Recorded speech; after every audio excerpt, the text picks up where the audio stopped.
మీకు తెలియని 3 ఆసక్తికరమైన విషయాలు చెబుతాను వినండి. Fact number 1. ఒకసారి పార్వతీదేవి కోసం శివుడు మహా తపస్సు చేశాడు. అంత తపస్సులో శివుడి కన్నీళ్లలోంచి రుద్రాక్షలు పడ్డాయి అంట.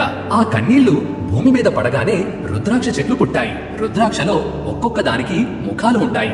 అవి శక్తిని చూపిస్తాయి. అందుకే ఎవరైనా శివభక్తులు రుద్రాక్షని ప్రత్యేకంగా గౌరవిస్తారు. Fact number 2. ఒక గ్రామంలో పెద్ద నాగుపాము నాగరాజు రూపంలో ఉన్నాడంట.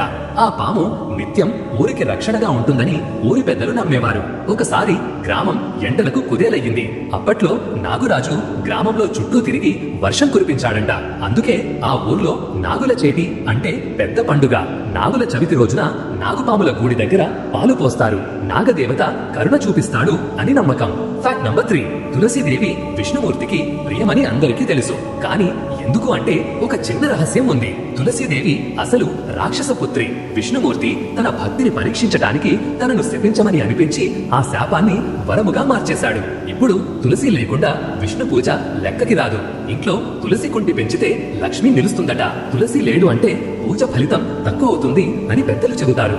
మరిన్ని వీడియోస్ కోసం ప్లీజ్ సబ్స్క్రైబ్.